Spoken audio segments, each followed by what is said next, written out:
Well, Chris, one trope was broken tonight in pro wrestling, which is when you see a really crappy limo, it's going to get destroyed. That wasn't a really crappy limo. That looked like a nice limo. I felt like it was a little wasteful. Maybe they can salvage it. But this was kind of one of those like late '90s Attitude Era, like chaotic finishes to a pro wrestling show. With the Young Bucks limo with the decals on it getting destroyed by Swerve Strickland in a forklift. So I mean, I guess that's a wrestling trope, but it hasn't been overdone. And there was a lot going on that closing segment, which is a mix of good and bad. It didn't have that kind of singular focus of this is why you should order it.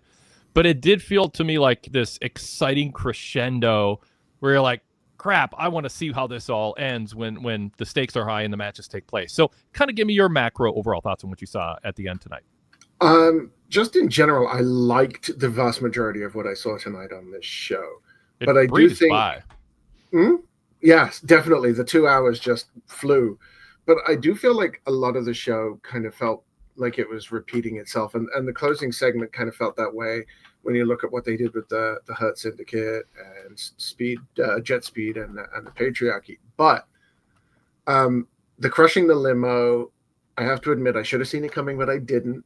And then you had sort of like the two big marquee matches on the men's side being, portrayed nicely there.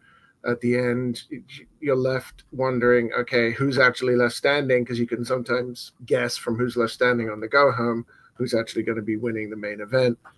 It did a good job of reminding you what's at stake. I don't think either of those matches really needed much in terms of an additional build.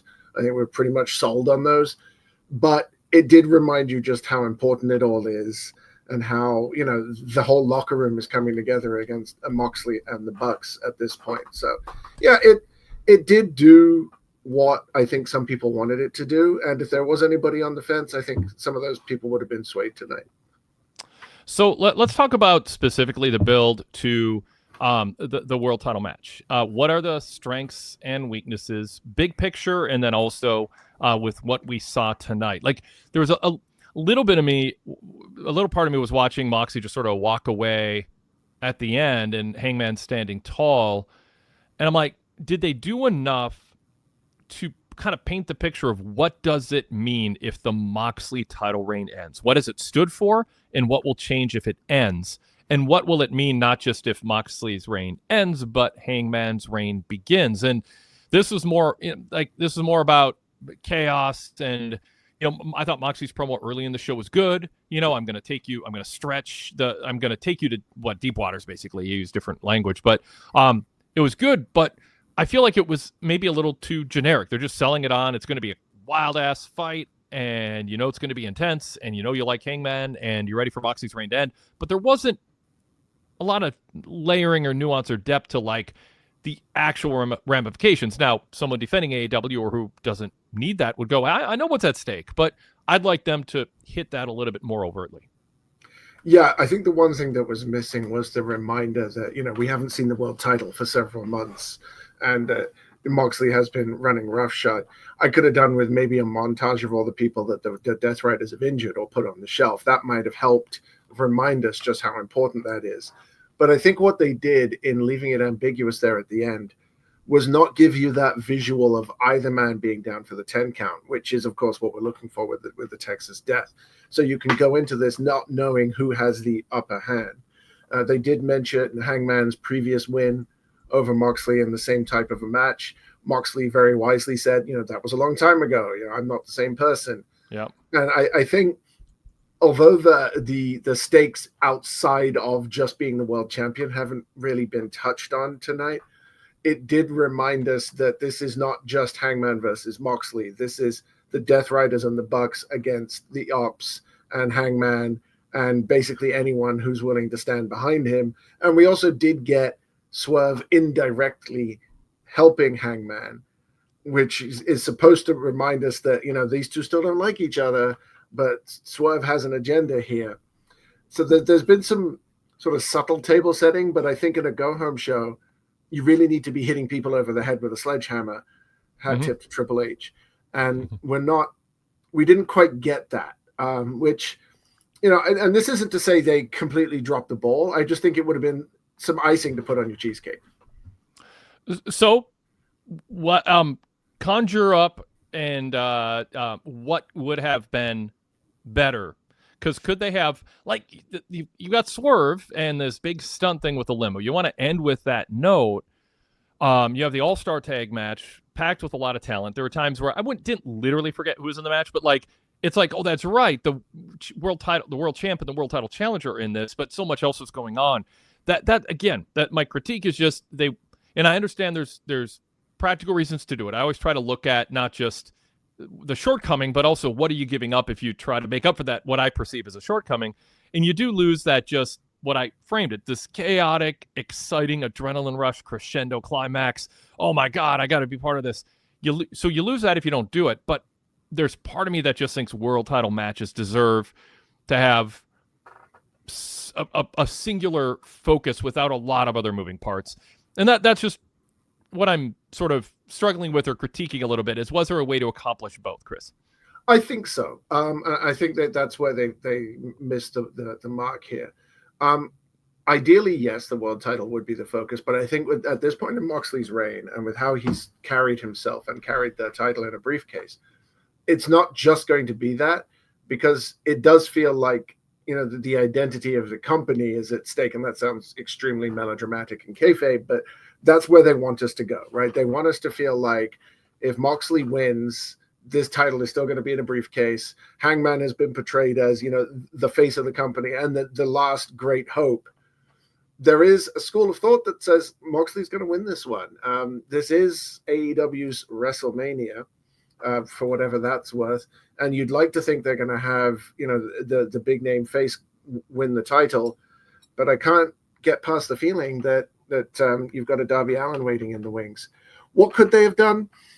I would love to have seen, like I said, a montage of people that the Death Riders have put on the shelf. You know, the injuries to people. I could have done without not seeing plastic bags again, but just the people that they've injured, the people that Moxley has beaten, the title defenses that he's had, and just a display of what the Death Riders have done and how they've run roughshod over everybody. And then talk about Hangman and how he's been sort of the heart and soul of AEW and his first title win and how much that meant and the reaction he got, his journey there with the Dark Order next to him. The reaction to that multi-man tag with the Dark Order and Hangman against the Elite and the pop that Hangman got for his entrance is still one of the best moments in AEW in my mind. Mm-hmm. They could have played on all of that and showed how each of them got to this point. That would have made us realize, you know, you have here on the one hand, the guy who's basically kept the company hostage for ages. And then on the other hand, you've got the guy who has represented AEW more than anybody else, arguably. Is there a case to be made for Moxley keeping the title? Andrew H. in the chat, pessimistic. Hangman's the right guy, therefore Tony Khan will fumble.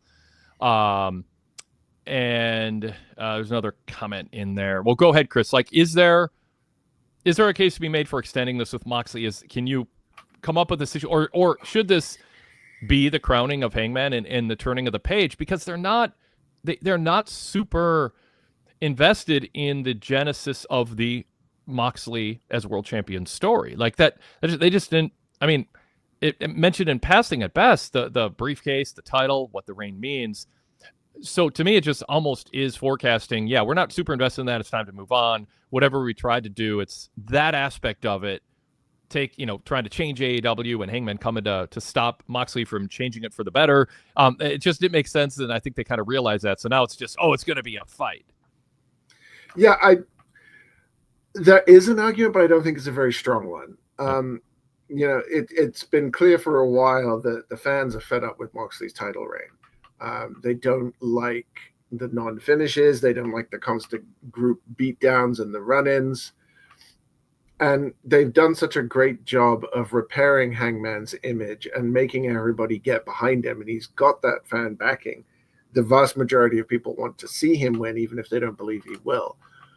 But the big argument for having Moxley retain is that you have a better choice of who's going to take the title off Moxley. And there are really only 4, maybe 5 people in the whole company who I could see make this work. Hangman's one of them. Then you've got Ospreay, then you got Swerve Strickland, And then maybe Darby Allin is the only other one. And, but Darby has been gone long enough without even being mentioned that you have to start to wonder, is his time gone? Is it too late for him? And if it is, then I don't think he's ever going to win it.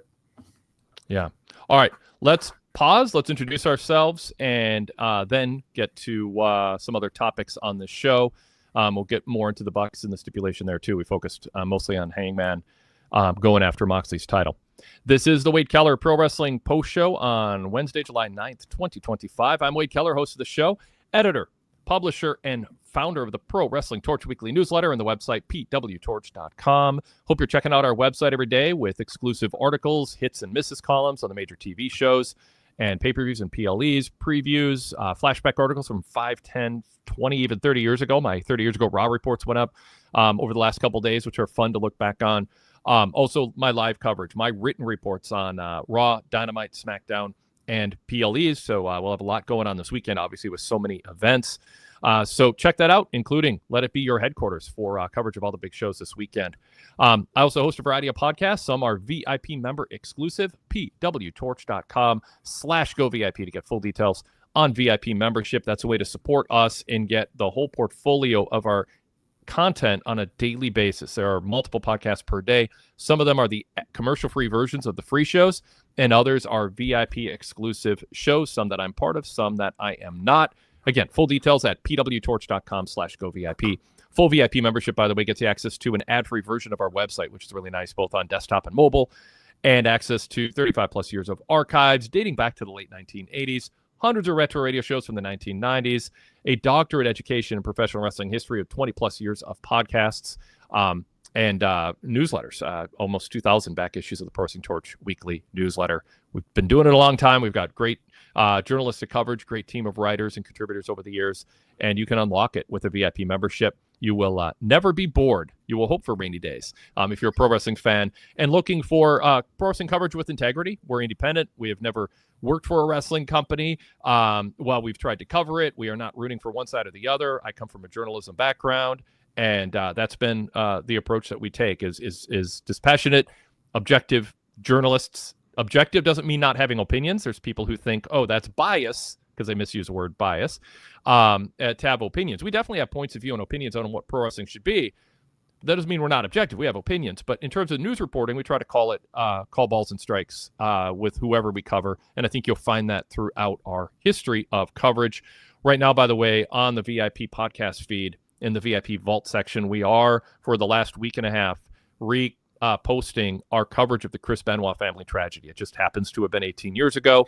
And we did just immersive coverage of what was going on. Not only what authorities were saying in press conferences in WWE, but also critiquing the media and the terrible job that they did in a lot of ways. I believe it was today that we posted a Wade Keller hotline where I said, hey, there's someone on cable news who finally got it right after about a week and a half.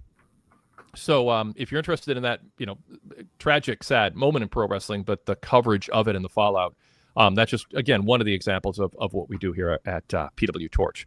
But we are here to talk AEW Dynamite and look ahead to Collision tomorrow, but mostly All In on Saturday afternoon. Did they stress? Well, my co-host is Chris Lansdell. You've seen him on the YouTube channel if you're watching us there. You've heard his voice so far on the podcast side of things. Chris, welcome. I'll start there. We'll definitely get into Tekla too, because I see that your tagline is now you're an unabashed Tekla stan. But first things first, welcome back to the co-host chair. Thank you. Yeah, it's great to be here. It's been a little while, but this is a crazy time of year. Yeah. Pride season is always rough. Being one of the few male performers in the community, I am constantly getting calls for events, so I'm very rarely able to spare some time. But I had some time tonight. I'm glad to be here for what was a really good Dynamite overall, especially for a go-home show. It just breezed by. I mean, it was We'll get into MJF and Brisco. I was watching that going, this should be for the world title in the main event of the show. It was so focused and such a clear heel. I didn't necessarily love everything about the segment, but I love most aspects of it. So we'll get into that too. Chris, you help at PWTorch.com with New Japan major event coverage, and on the podcast side of things also covering Japan. So another reason to check out our coverage at PWTorch.com, and also go VIP to get access to, is it still just 7 stars? It is for now. We're looking at an 8th, but you might earn it someday. We got to go to the Tokyo Dome, is what it is. Yes. Yep. Very good. Fun, playful subtext. No, nothing more than that. Chris, what did I oh yeah. Did they do enough tonight to like really drive home? Because I don't think they did until this week. That it's a 3 Eastern start time. It's a beautiful weekend. People are going to be out doing their thing, and then they're going to come home and they're going to sit down and go, I want to order this AEW pay-per-view. And they're going to find out it's a mid-afternoon show. I would have used a bigger font. I would have been talking about it obsessively the last 4 weeks. How do you think they have done communicating that? Because it's out of the ordinary. I get, maybe they're trying to avoid Saturday's main events. It's an outdoor stadium show, so they don't have to worry about lighting. There's, could be a variety of reasons for it. Or they plan, as Sean Radican texted me during the show, maybe they're planning on doing a 9-hour show and they don't want it to go too deep past midnight. Would you put it past him? No, I wouldn't. So, Chris, that's my question to you. Did they do enough up to this weekend this week to kind of let people know this is different? Until this week, I didn't realize it was an afternoon show. And I was I had a half. I hope people flying into town knew. Yeah, well, that would help. They got a 3 p.m. landing flight, and they're going to miss the show. Okay, go ahead. I had half an eye on my notes and half an eye on the screen, and I heard somebody say Saturday afternoon, and I instantly went over to the screen and was looking at, what do you mean this afternoon? And I had it down in the corner there. Random choice. I think anybody who was paying any amount of attention would have heard afternoon, and like I did on a double take. Hopefully, they will realize, and they don't just turn on the TV and be forced to watch Goldberg and Gunther fighting. But yeah, I'm surprised that they didn't make a bigger deal of it before now. Yeah. Yep. Do you think it's a good decision not to go head to head with Saturday's main event? Have a bright light afternoon show, and also, for some people, I don't want to stay up till midnight watching a wrestling show. Well, now it's going to be done in time for a slightly late dinner, probably. It's interesting because it's peak summer. People are outside at this time of day. Yep. They're having picnics or barbecues or what have you. They've avoided the long weekend, which is a great idea. I think just not even mentioning that they're trying to avoid another show is the best way to do it, which is the way they've been going. Then WWE is such an all-consuming monster right now that there's no way they could have gone head-to-head with that show, even with the sort of mediocre card that it's threatening, and had a successful show. So yeah, I'm fine with that. The ability to get your post-show roundtable out of the way and still have time to eat before sitting down and watch another show, in theory. This is Tony Khan. I'm sure is pleasing you and Todd and Rich, but it's still, I think they should have done a better job of promoting the start time before now. Yeah, Jason Roy in the chat says, I didn't realize that All In started quite so early. I'm out of the loop, though. Kyle Fassel says, AEW is a trend of pulling the trigger late on things. Sadler version 3 says, this is WrestleMania. They should have stood firm on the evening start and said, bring it. By the way, what do you think? And again, objectively speaking, not as a stand for one brand or another, about the WWE and the one coincidence after another, so to speak, of these events going head to head. I mean, this is a tradition going back to Starrcade 87, where the Survivor Series was created explicitly as competition to drive Jim Crockett Promotions near or into bankruptcy by sabotaging Starrcade. We had the Bunkhouse Stampede, WCW firing back with that, or the Royal Rumble firing back inside, but then WCW firing back with Clash of the Champions as a free special opposite of WrestleMania. It was a fun time in the late 80s, but it ended up forcing Jim Crockett to sell out to Ted Turner. Jim Crockett doesn't have the deep pockets that Tony Khan has, and the TV revenue makes pay-per-view less relevant in terms of just hand-to-mouth feeding, keeping the lights on. So I don't feel the stakes are as high as they once were when it came to this, and I mean, Vince McMahon lamented to me in phone calls that WCW is trying to drive him out of business, or he'd always put it Ted Turner. Ted Turner's trying to drive me out of business by putting Nitro head-to-head with Raw. He said it could be any night of the week. It didn't have to be Monday. What are they doing? And it's like, well, Vince, you did it back in 87 and 88 too. This was a similar thing. You can't and you had deeper. But in his idea, Ted Turner was using revenue from other parts of his empire to make WCW a money loser, and Vince's defense would be, it was just WWE and WCW going to war, two family businesses going head to head. Neither side was using money from another subsidiary to fund it. That, in fairness to Vince, that is the difference I think he would cling to. Although I may be offering him something more than he ever thought of. He never used that with me. I'm just trying to be ultra fair to kind of see where maybe he had any kind of a point. So then you had a conglomerate, but we don't have that now. We have a massively revenue-rich WWE, but a massively deep-pocketed AEW with Warner Media, Discovery, funding them in a lot of ways too with their TV rights fees. So that's a long-winded way with some history lesson to ask you, do you think WWE is being predatory and unfair in a way that might backfire and fans might resent them? Or is it just smart business? It's opening up a coffee shop kitty corner to another one, and hey, you know what? It's let the best coffee and the best price and the best service win. Oh, it's 100% predatory, but it's not unfair. This is business, and this is how you compete. There are no rules saying you can't run a show on the same day. It might be an unspoken agreement between indie companies, for example, but we're not dealing with indie companies here. We're dealing with a young upstart competitor brand and the established titan of the business, no pun intended. Triple H has learned from his father-in-law, and he's doing all the same dirty tricks. And, there's been all sorts of talk of him trying to speak with contracted AEW wrestlers. Whether or not that's true, we may never know, but I'm inclined to believe it.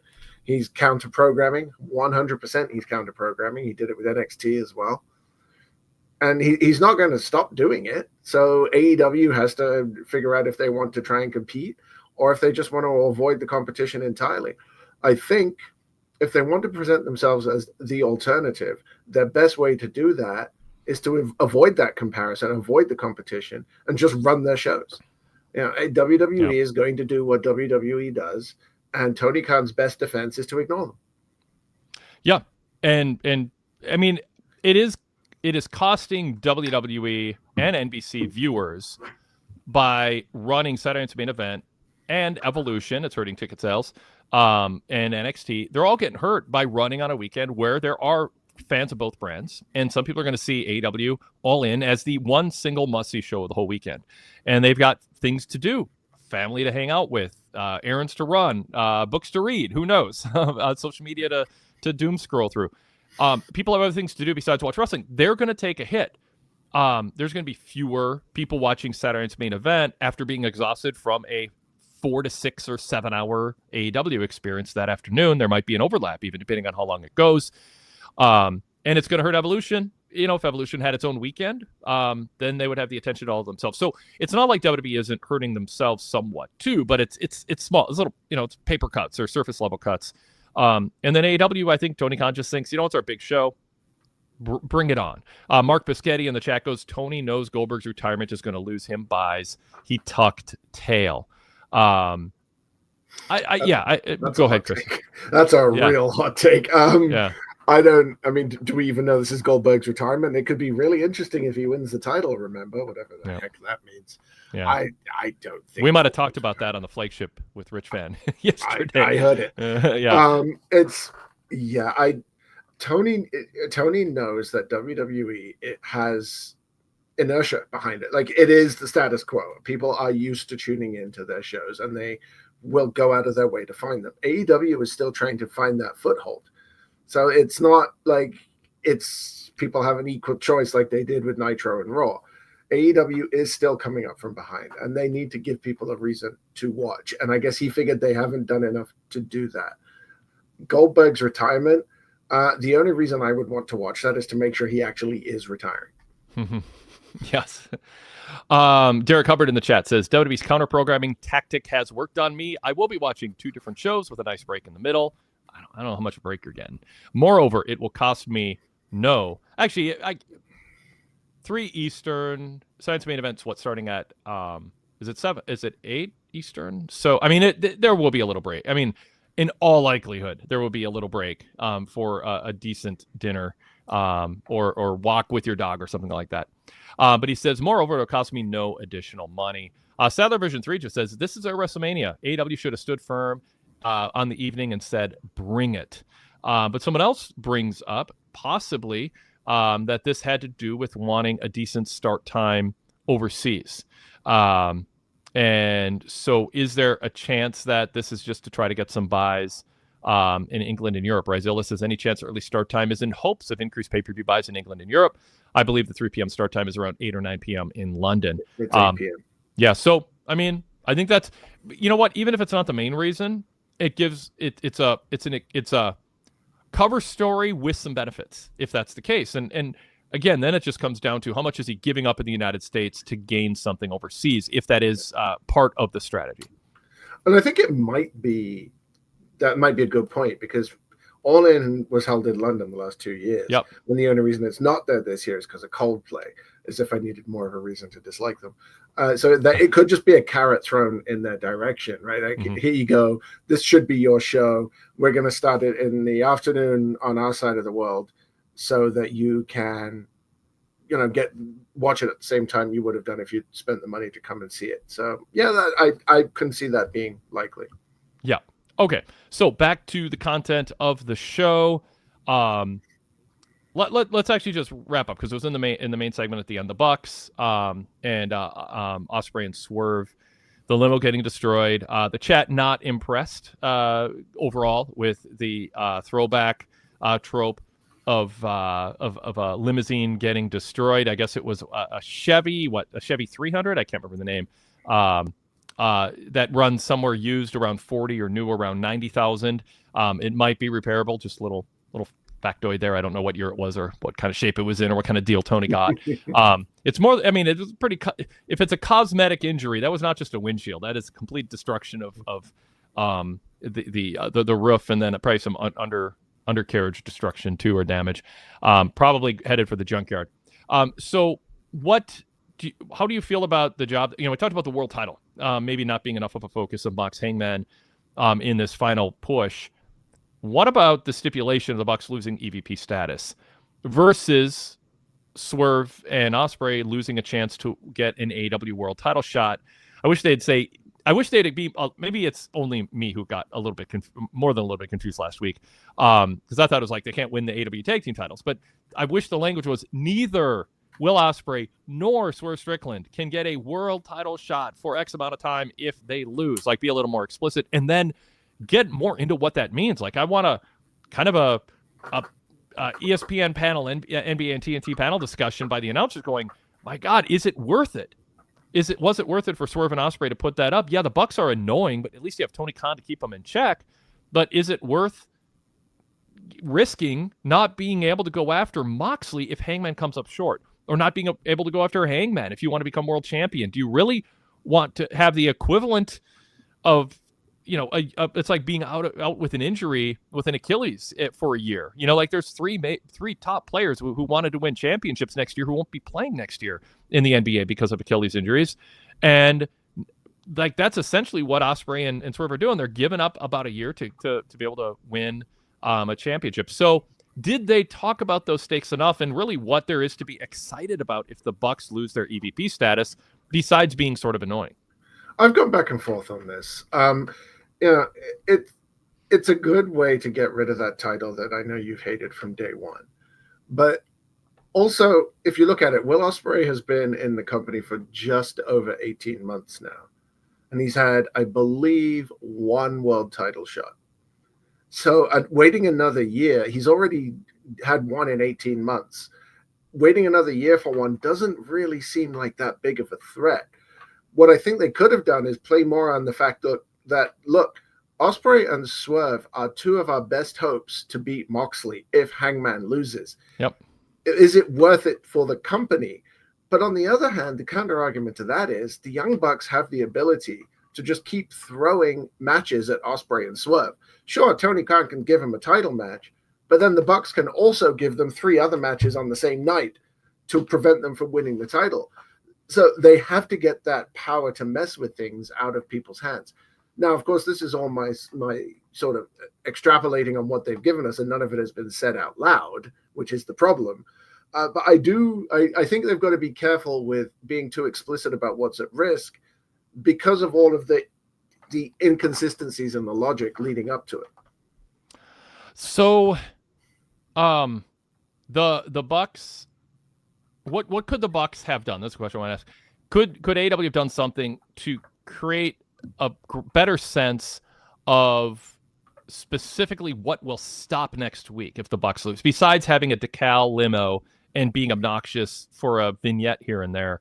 They aren't a weekly presence on TV. They haven't really flexed their muscles in a way that feels like it's really tilted the scales in a way that should upset fans. You almost like if the Bucks had made some overt, and this is a little 2020 hindsight, but what, we happen to be sitting here with that at our disposal.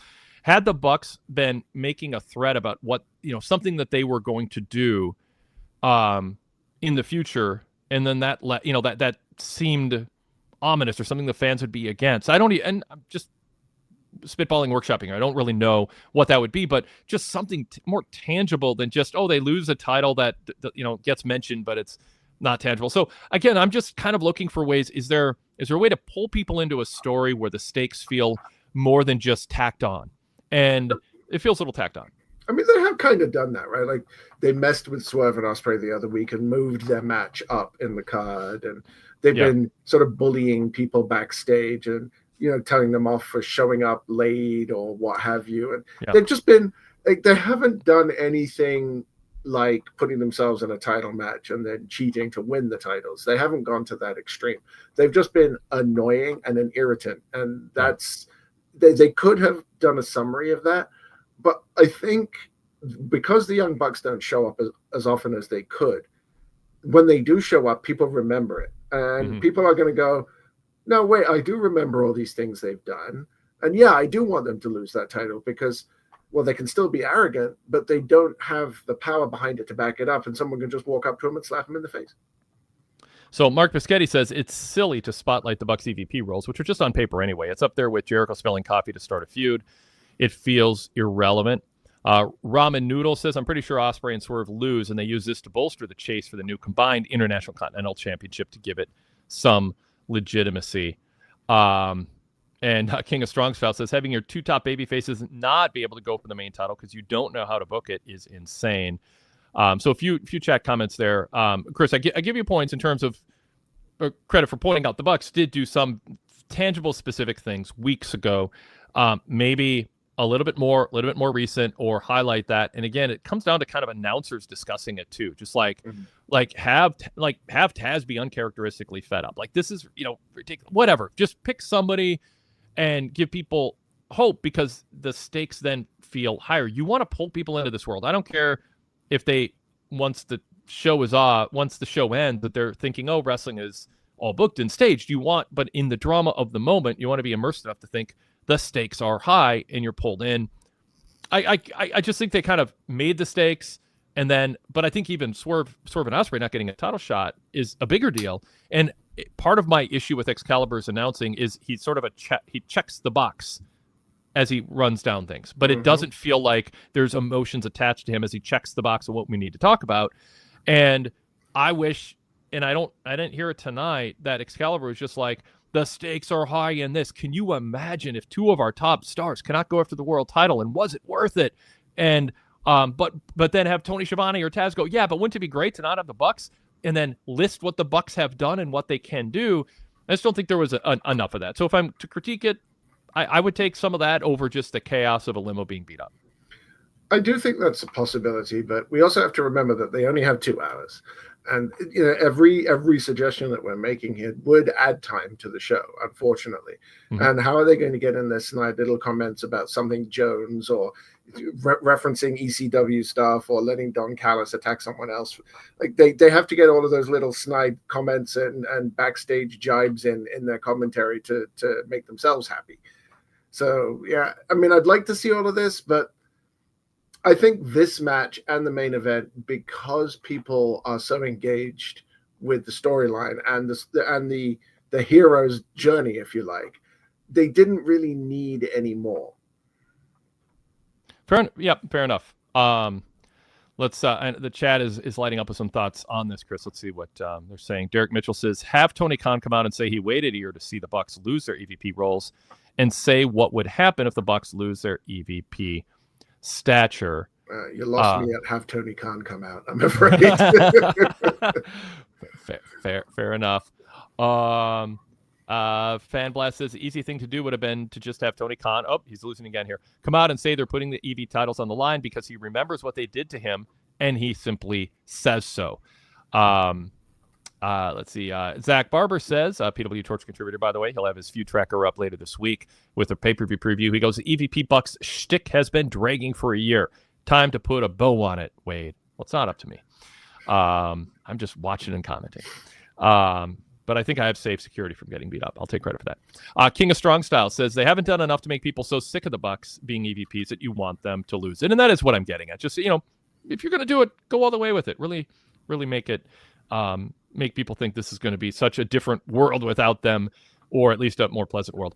Scott TPA says Excalibur is a freaking robot.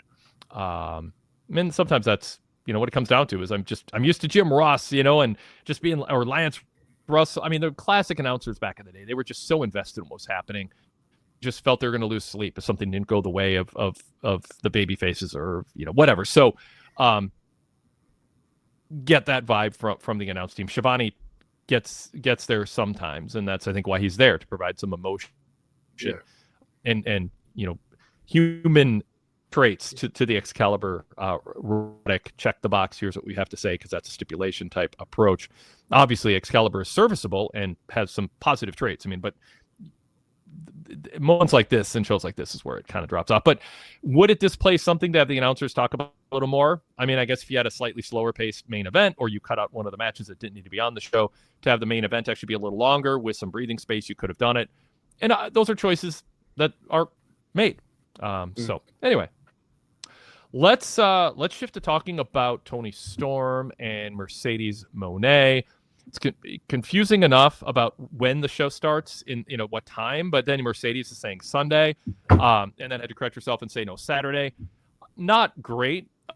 I think the fans were a little mean and reacting the way that they did. It's like a second grader whose dad almost trips on a sidewalk, and they just go, well, it's like, grow up. But mistakes happen. It's not that big of a deal.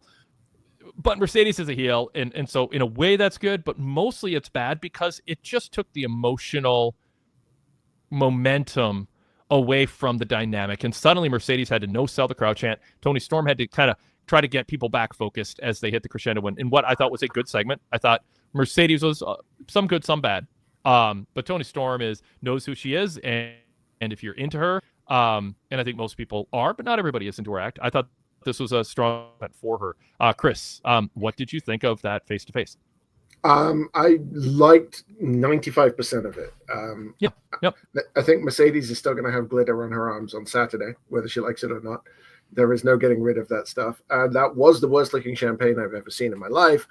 But I really liked how Toni kind of shifted character here and didn't go with any over-the-top puns or being too tawdry. It was just cold, chilling, factual, well, not factual, but just like hard-hitting statements. She was just very down to earth, which is unusual for the character that she's been portraying for this long. Mercedes, on the other hand, also put aside her over-the-top persona and came back with some similar stuff. And then they had to go ruin it at the end with Toni Storm just being like, I'm going to shock jock DJ you now and just swear at you and attack you, which kind of, to me, lowered the tone of the whole segment. But yeah, I thought, they came at each other well. They both made good points at each other. They didn't have to yell. They didn't have to threaten each other. They just really made some strong statements and made me excited to see the match, even though I'm pretty sure it's going to be Mercedes adding another belt. Yes. I agree that the Toni Storm crescendo was a little hack. I use that term. It's not like when I say, a chain is hack, it's not a chain is hack. It's that it was needlessly excessive without consequence. Same with bringing up. We didn't bring it up. The plastic bags again. It's just eye roll. And the announcers have to act like, oh, they've what did Excalibur robotically say? Or maybe one of the announcers said they used some unconventional tactics or something, like some word that isn't even close to. It just undercuts the whole ridiculous premise that they're going to suffocate somebody live on television and then be welcome to even show up Saturday. If you do criminal acts and you have Tony Khan just going, whatever, Mox, you choked Hangman out in a way that felt like you could have suffocated him or done serious damage to his larynx or whatever. And, we're just going to we're going to film a vignette with you talking about wanting to retain your title. When you go that far, it's hack. If you can't properly follow up on it, then why bother? Why bother doing it? If you can't own it and follow up on it and really make a big deal out of it because you can't be bothered or it draws too much attention to it, then just don't do it. Dial it back. So to me, that's what's hack, is when you do something, you can't fully own it and follow up on it. And the same with the plastic bags. I mean, come on. I mean, how are they so insulated from how criticized that was and how immersion breaking it is to have that be a thing that they're about to do? So I'm against that. On a much lesser scale, the Tony Storm thing falls into it. There's and even MJF, I thought the MJF thing, we'll get to it, was great, but I could have done without the last minute. I think it was really good, but they can't help but just, it's like a UFC fight where the fighter's down, the ref's about to call it, and then they just dive in and punch him one more time. Tony Storm didn't need, like you said, kind of the shock jock thing at the end. In the moment, it didn't bother me when you brought it up. I'm like, yeah, you know what? I actually think it would have been a better segment for her to end on a more of a squeeze the nose Karate Kid 2 type thing versus just hard, swearing over the top. Gratuitous is overstating it, but you know what I mean. She's clever, and the double entendres and the language and the innuendo is great. She doesn't need to resort to that. I think it kind of does offset some of the nuance and what differentiates her. So I think that's a good point, Chris. Yeah, and I think that's what made the promo stand out, was that she avoided those double entendres and stuff like that and just was serious for a change. Yep. This is nowhere near the gravity of the one I'm about to mention, but the best Rock Austin face-to-face in the ring was the one where they both just stood and stared at each other at the end of the show leading into WrestleMania. Didn't exchange blows, didn't yell, didn't swear at each other. It was just that face-to-face, two icons staring each other down, and you could almost feel the chills. And this promo started that way. And if they had ended it that way and just ended with each of them raising up belts and then just walking away, I think it would have had a much more effective ending and made us want to see the match more than just going from some fairly intellectual comments to resetting the bitchometer. Yes. Barry Wood, by the way, says Mercedes Monet, or Money, phonetically inquiring for a friend. It's a bit all over the place. I think any of that is fine. None of it is super relevant. Zach Barber says Tony saying Mercedes has the authenticity of a spray tan in a rainstorm was the line of the night. Chris, what'd you think? It's a little bit of a stretch for me. I get what they were going for. It was a little awkward. Yeah. Mark Biscetti says Mercedes needs way more producing. She doesn't come across as someone who's done what she's done in her career. She brings it in terms of ring gear. I mean, I don't, not everybody's going to notice that. People who do might not care. She is major league. She puts time and money into that, and it's great. She's never been great on the microphone. But I do think the inflections have felt better lately. And so again, if we're grading her on a curve, I think this was a good segment for Mercedes, but relative to people at her pay scale and her position on a card, it's not a passing grade. So it's like, how do just kind of pick your criteria to grade her on. So yeah, Tony Storm took Mercedes to school, but I guess in a way it's okay for a babyface to be that effective. Would it be better for Mercedes to be able to fight back a little more effectively? Sure. Of course. But, I think Mercedes we've traveled similar paths, but we're nothing alike. I will outshine you, with success in class is good. But then it's like, oh, I've been to hell and back and I made the devil my bitch. It's like, And the more the fans hate me, the more I win, and no one will stop the Monet train. Like, it goes from something that feels like something she might think and say to a series of memorized lines with diminishing returns and delivery. And so some of this is not her execution, but it's like, I would like to see Toni Storm and Mercedes just do sort of private improv with an audience of some people critiquing it backstage, and just go at it and go, all right, here's a talking point. And you don't want it to feel like you're reciting lines you already said, but get used to kind of a freestyle, free flow exchange as opposed to something that does come across as scripted lines where it's like, here's something clever, here's something clever, here's something clever. And a fourth and fifth clever line right in a row is going to make it even better when it just makes it feel less natural. It's hard to pull it off when you're a really good order who's smooth, and Mercedes is not that. So, but I thought there was some good in there, and ultimately it made you want to see Toni Storm retain the title. When we talk about, the title being at issue, they did bring it up enough, I thought, in this segment. It's like, I'm going to add this to my collection, and Toni Storm is talking about the belt, not just the personal rivalry. I thought they did enough of that to get a passing grade in terms of making the stakes of the top championship the centerpiece of this, not just the personal issue. Chris?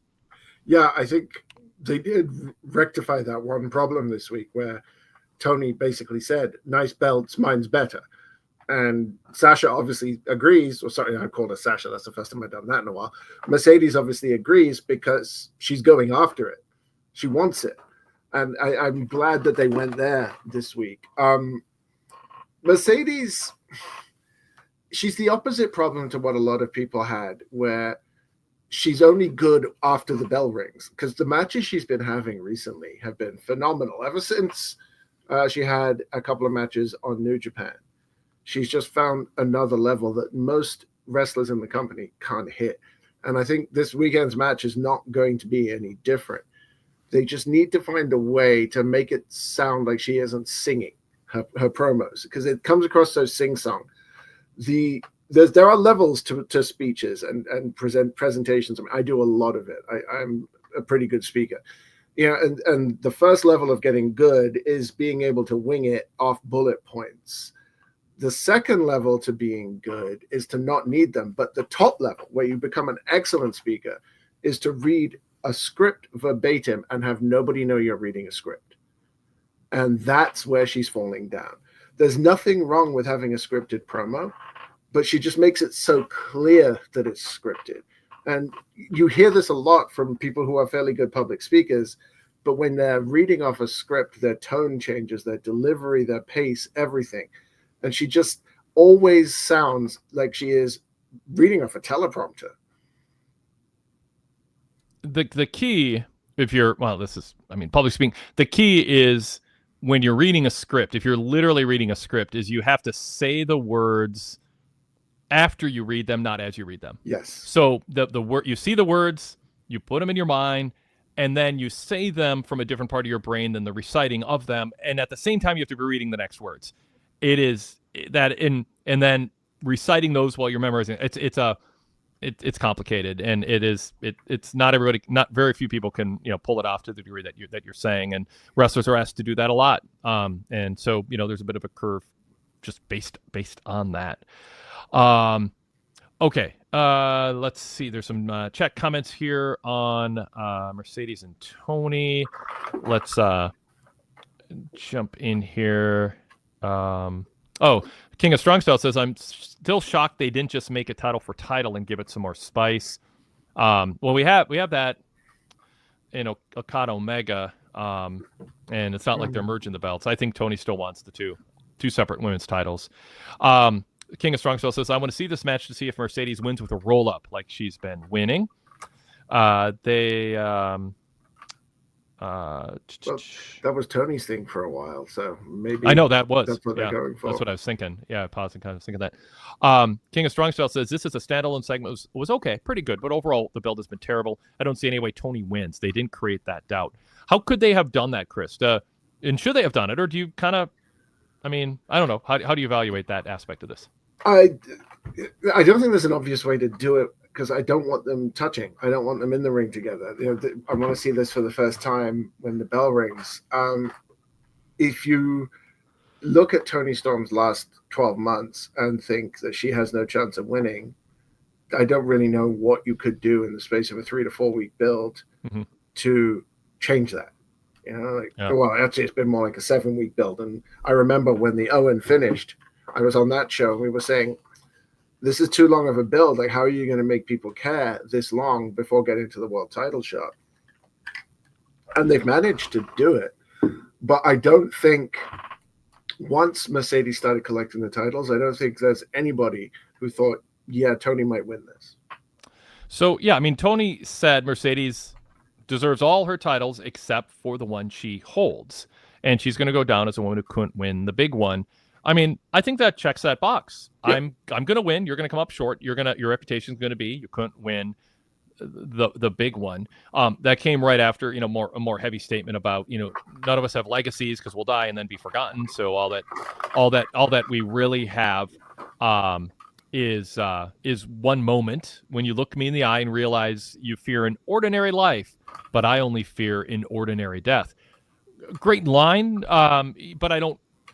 And I think it's intimidating to say that, but it feels more like something Moxley would say than Toni Storm. I mean, it is just Toni trying to have like movie lines, and I get that it fits that approach. Zach Barber just says Toni ate Mercedes alive verbally, and Andrew H says not great is the perfect evaluation of Mercedes. By the way, as far as the Sunday Saturday thing, King of Strong Style quips Mercedes was thinking about evolution. LOL. Perhaps. All right. Anything else on Mercedes and Toni, Chris? No, I think we covered that one. Well, Sadler Version 3 just chimed in. He goes, I thought the Mercedes can't win the big one was a very stupid line when I first heard it because she won WrestleMania matches, but by big one, she meant the AEW belt. So I ended up being fine with it. Yeah, I don't think you want to act like there's a bigger title in wrestling than the AEW title. That's why I didn't like, what did Excalibur say? Arguably, the most important women's title is the AEW women's title. Like, no, it's not arguable. Your job is to make sure there's one clear top title, and you're the AEW announcer. So of course it's that. Okay. MJF and Mark Briscoe. Chris, what'd you think? I think this was almost like all the other promos on the show flipped on their heads, and that I didn't like the way it started, but then it turned into a more calm, measured, and again, I want to use the word chilling promo exchange, because both people sort of came out with some very stiff shots that never felt like they were crossing the line into personal, but still managed to make you care about where each person was coming from, and the build to what is going to be an interesting Casino Gauntlet match. So that's the thing we have to remember. This isn't a one-on-one match. They're just the first two people in the ring for a multi-person match that is likely to have a couple of surprises in it that people will be talking about more than they'll talk about these two. I liked it. I think the whole segment, including what happened after on, really made a difference in my excitement for a couple of the matches on the card. With the injuries or the potential damage done to Bobby Lashley and MJF being chased off, I think the whole segment kind of fit together a bunch of pieces, and I see where they planted the seeds for this to separate MJF and the Hurt Syndicate as well. Yeah, I think there are a lot of side issues going on regarding tag titles and the dynamic with MJF and Hurt Syndicate. What feels premature, although some people would say let's just get it over with. Going back to MJF and Briscoe, they are just starting the match. By the way, I wish they didn't say the number 1 and the number 2 spot, because that's purely ring entrance. The bell rings with 2 people in the ring, so they should just say the other opening spot, like one of the 2 opening spots, just because it's a little bit confusing. I mean, there's no difference between being the first and the second entrant, other than ring entrance. Small little logistical detail, but I think it would clarify what you're fighting for, which is the winner is one of the first 2 people when the bell rings facing off. So that's just a little mental note I made. MJF and Briscoe feels like a match you want to see play out fully, and you're right. I mean, it was good that they if they're going to have MJF in the casino gauntlet battle royal and they're going to Briscoe in it, makes sense to have them be the first two in it and talk and cut promos, a talkie talk segment back and forth, and that got over. Only Briscoe could get that over. So I think that this was a smart use of MJF and Briscoe, and I think it's hopefully the start of something, not just a lot of time spent on an opening, few minutes in a match that, like you say, is going to have other surprises and big things that happen. Andrew H predicting Darby is going to win the casino battle royal, by the way, in the chat. So Andrew H, you're on record for that. So I watched that. I'm like, had MJF become world champion and had Mark Briscoe been protected more and become a world title challenger, that was, for most of the segment, a world title level build and a match that and it is we've been watching wrestling long enough to know, like, that felt like a territory feud between a top world champ heel and a babyface challenger who's making his case and the fans are on his side. And this is Jey Uso like, in the sense that the fans are on Mark Briscoe's side, and MJF is not. He's not doing any meta crap. He's not playing for cheers. He's not doing anything to try to be more clever than the babyface or get himself over on social media. He's trying to get heel heat and be a dick, and he is succeeding at that. And Briscoe's like, I'm proud of being a redneck. You think you're insulting me with that? You're not.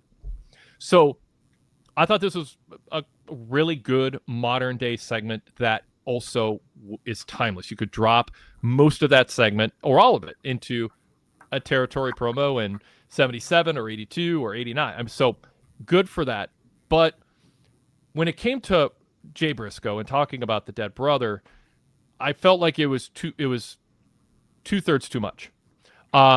It was like, what it basically was is, if you're telling a joke and you just remind people for a few minutes while you're telling it, the punchline's going to be great.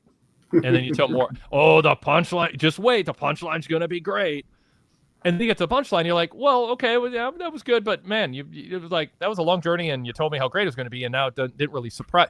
Like, I just wish MJF would have said it would have had to shorten the segment or have other filler, but just have the comment about Jay become just quicker, just boom, just throw it out there and have people go, oh my God, he went there, as opposed to this, like, not meandering, but like build. We're going to talk about Jay. We're going to talk about Jay. We're going to talk about Jay. And then, something's coming. And by the time it comes, you knew it was coming for 2 minutes. So it didn't have the same punch. That's my critique. It's not a huge deal, but it felt like, yeah, let's really stretch this out. What do you think of that? Or what do you think of that, Chris? Do you think it would have been better just have MJF look like he wasn't going to bring up Jay, and then boom, do it. And then that's when Mark attacks?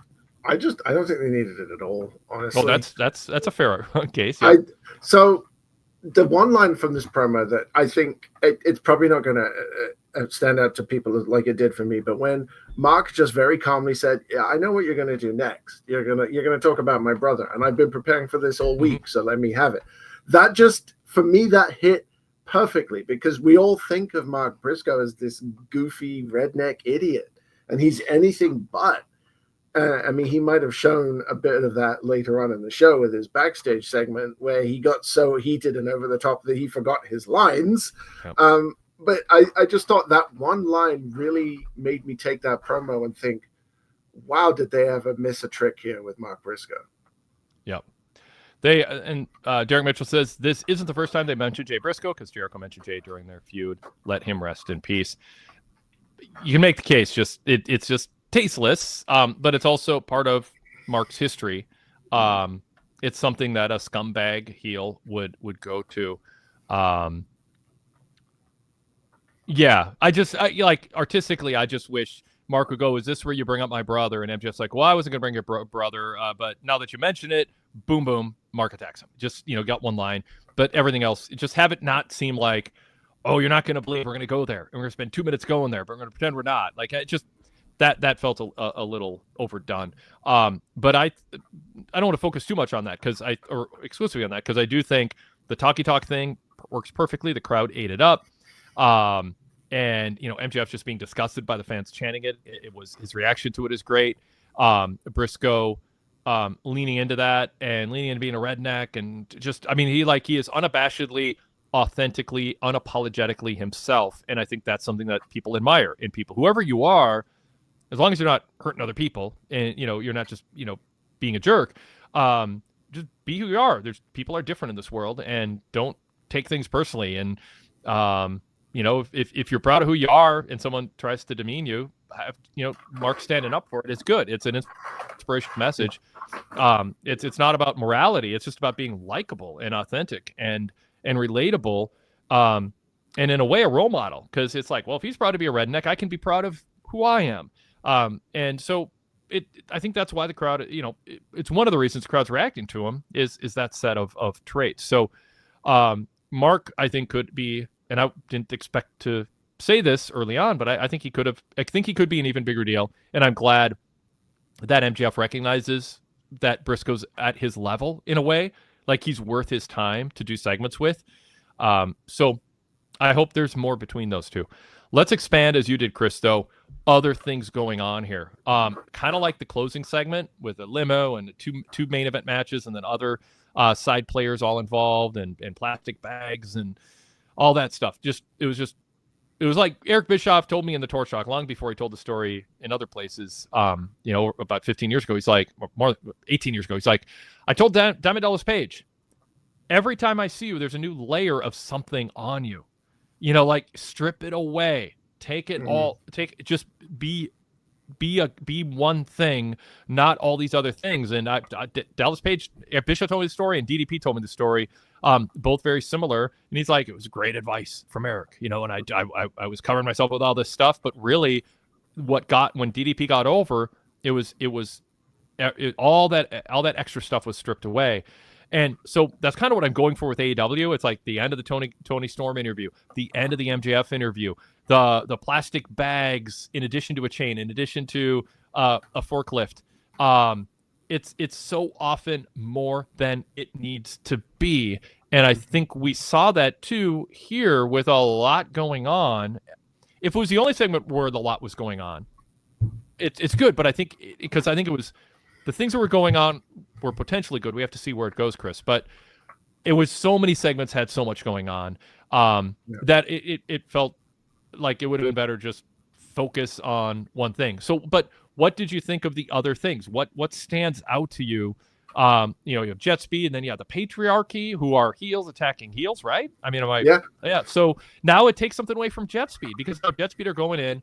Maybe people are more hopeful to win the tag titles because Lashley might be hurt with a chair to the knee, although they might no-sell it, because it's pro wrestling modern era. Sometimes stuff is done like that, and Hangman should have had a hoarse voice for a month like Ricky Steamboat back in the day, but he just came back after being almost choked to death with the chain. I'm just going to be regular Hangman, intense but still regular, like nothing happened. So you add hope that Jet Speed wins, but it doesn't mean much if it's against a guy who just got beat up by the Patriarchy. And now, how do we feel about Jet Speed beating these arrogant heels, when now I'm not sure if I'm siding with the Patriarchy or Shelton and Bobby, who have done an effective job actually getting over his heels for at least a few weeks, and now we've mucked it up by having a heel situation. It's like Paul Levesque stepped into the guest book for a week. So, Chris, I've shown my hand on this. What do you think?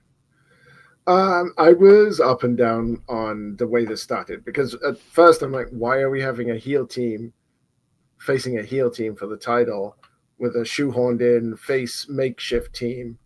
Then you got the Patriarchy, who everybody hates, and the Hurt Syndicate, who everybody wants to love, but they're starting to hate. And those two teams really should have just been going at it with Hurt Syndicate as the faces. But the way this has been done, and how they sort of transition from one match into this angle into something else, I enjoyed the layout of it. I don't think they're going to no-sell the injury to Lashley. I think that the Hurt Syndicate are going to force MJF to stand in for Bobby. And it's going to be in the contract that he signed to join the Hurt Syndicate that he has to, and having to wrestle earlier in the night will then cost him in the Casino Gauntlet match. And then that sows the seeds for them to split off. I do think having Jet Speed join in on the beatdown was a bad decision, because that makes them look less like the faces in this match. You shouldn't be joining a numbers advantage beatdown. If you attack them face on and beat them down, especially after what they've done to you the last couple of weeks, that's fair game. But That's not what happened. The patriarchy had a numbers advantage. They got up, they attacked them from behind, and then Jet Speed joined in, and that did not look good. I don't think it matters because I don't think they're going to win the titles. I'm pretty sure that whichever way the decision goes, it'll be the Hurt Syndicate will not be getting pinned, and they will not be taking the fall if they lose. They also could have done a better job establishing that patriarchy got added to this match and how also.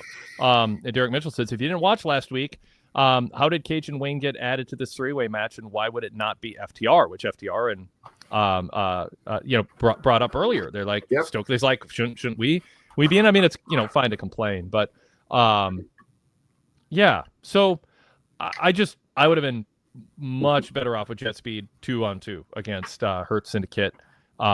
Is this just wedging people on a show because you want Christian Cage and Nick Wayne to be on it? I'd rather Jet Speed win the titles and then have a three-way tag the week or two later that you build up, where you tell a story how patriarchy get in there, and then whatever story they're telling Saturday, tell it instead one of the next couple Wednesdays. So yeah, I don't know. I mean, I have to see where it goes, but I think it mucked up something that, again, this gets to simpler is better. Not everybody's on board with Jet Speed being a team to rally behind. I am on Team Jet Speed. I think there's just something quirky and likable and earnest about them that stands out. I don't think everyone has to be part of the cool club to be worthy of you being into them as an act. I think that they're good. But Kyle Fassel says Jet Speed feels like they have no personality to me. Them doing a heel-like thing especially confuses the viewer. Yeah, the booking was bad. And they could do more to establish, Jet Speed. Stealing the tag titles because we already beat you. The ink board thing was, it was fine. The handwriting was nice. You would expect Jet Speed to have nice handwriting, although I'm assuming a producer did it, so it doesn't really matter. But I would have liked a little bit more. I think AEW should embrace and enhance what it is that makes Jet Speed kind of quirky, nerdy, dorky, cool, or at least in more of the odd couple chemistry between them. And I don't think they've done enough of that, but I think there is something there, and I would like to see them do more with them. But having them look like heels, as you point out, Chris in the chat agrees, wasn't a great move. So I'd like a tag title match that's 2-on-2 and not have two heels in one babyface team and a babyface that looked like they were sort of heelish. I do think that adding the patriarchy to this match is to set up FTR attacking Christian, possibly with the rest of the patriarchy joining in, and then that leads to the return of Copeland, so that we do get the Copeland and Edge versus FTR thing. Like, I think this match is going to lead to a bunch of things that we've been expecting for a little while. The breakup of the Hurt Syndicate and Christian and Edge teaming up, and that I think is the expected outcome here, and that's why they had to wedge them in somehow. But man, like, if you're going to do that, does it have to be on a big show like this? You're muted. Don't book don't book a pay-per-view match to serve an angle, and have less of a pay-per-view match. Find a way to do an angle on TV or at the pay-per-view, but book the best match for your biggest show of the year. And wedging patriarchy in to this match and then having the heels attack heels, it just, I'd rather just put the best pay-per-view card you can together, and then whatever else you're trying to do, you have 4 hours of TV a week to do it, or you have a post-match angle to do it. But everything you said might be why they did it, but if you can't answer the question, does this make the pay-per-view better or worse, or does this make this part of the pay-per-view needlessly complicated when just investing in, here's the Jet Speed story, they're underdog hopefuls, they have a following, let's do more to enhance that and amplify it, and let's just focus on that. That should be enough. You want a tag team title match to be enough and not have it feel like it's just a placeholder. Like Penta Seth was a placeholder for the angle at the end. Like, LA Knight coming up for this. It wasn't done because we're excited about Penta and Seth. In the end, it sort of felt like, oh, that's right, they just did this to fill some TV time with good action, but it was for an angle afterwards. And I don't think you want to watch a pay-per-view and think, oh, the tag title match wasn't about Jet Speed and Hurt Syndicate. It was about all the moving parts and all the things we want to do afterwards. And it's like, enjoy Christmas without thinking about New Year's. Like, just be in the moment. Let us have that. So again, it's my critique of just a little too much. Now, Zach Barber in the chat says Jet Speed attacked Hurt Syndicate from behind, and the Patriarchy picked the bones. Chris, your thoughts? Yes, but the Patriarchy had a numbers advantage, which I think is the difference. And Zach added another bit later on the same path about criticizing Jet Speed for how they choose to fight back. That's not where the criticism is. Yep. The criticism is not that they choose to fight back. It's that they fought back, they got beaten down, and then after the Patriarchy intervened, they went back and fought again. Like, they weren't fighting back at that point. That's just an attack. Mm-hmm. As faces, you go out there, you get your revenge, and you leave. Somebody else comes out and continues the beatdown. You don't go back to get yourself some more. That's not. It's kind of like looting. If someone breaks the window and starts stealing stuff, and then some stuff falls out of their pockets, and you bend over on the sidewalk and pick it up, you're still a criminal. Even if you didn't break the window. And Zach's like, Hurt Syndicate obliterate Jet Speed, but Jet Speed criticized for how they choose to fight back. But yeah, Chris, I think you covered that. Anything else? MJF and Hurt Syndicate. I think you said you think this is a sign now of a breakup or an issue between them. Elaborate more on that.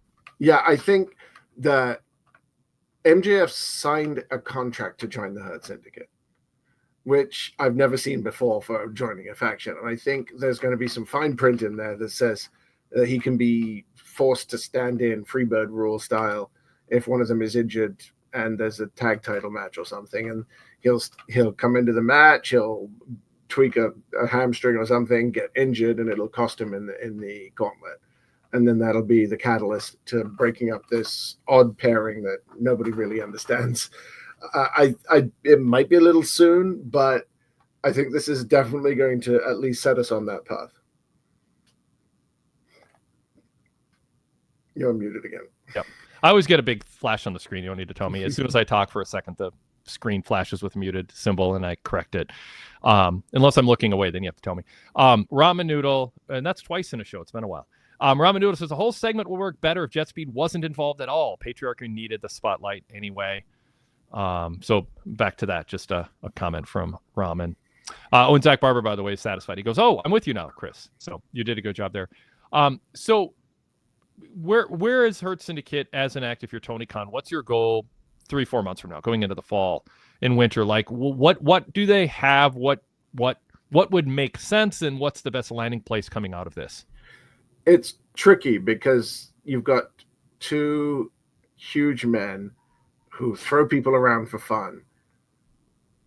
And it's very difficult to beat them and then still keep them relevant without putting them in for the tag titles. And I think in order to do that, you need that third person to team with Shelton while Bobby goes and does some singles stuff.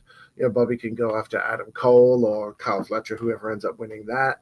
And then you can have Shelton and, it could be Cedric Alexander, although he did just show up in TNA.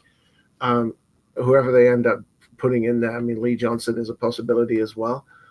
Have them go after the tag titles. And then you don't have to worry about this undefeatable team gumming up the division and making it difficult to book anything without including them in it. Yep. Okay, let's go to email from JB, who's great at hitting on some topics, the A topics, but also some of the ones we haven't gotten to yet.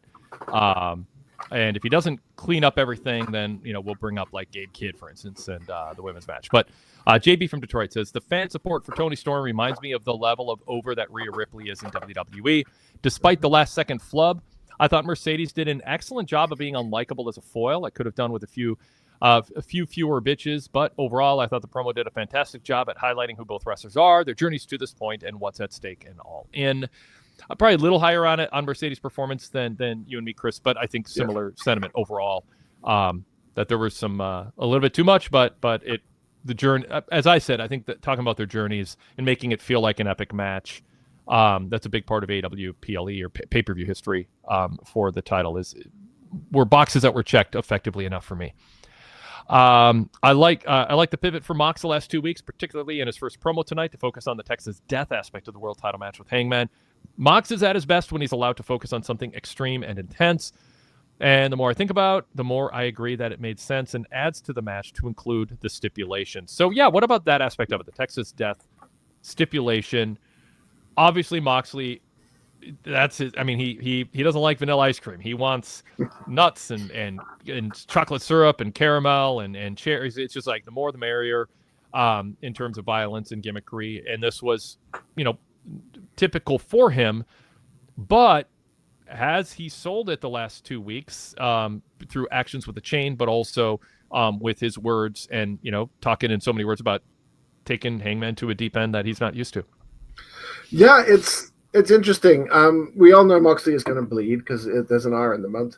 There isn't an R in the month. It's the day ends in Y.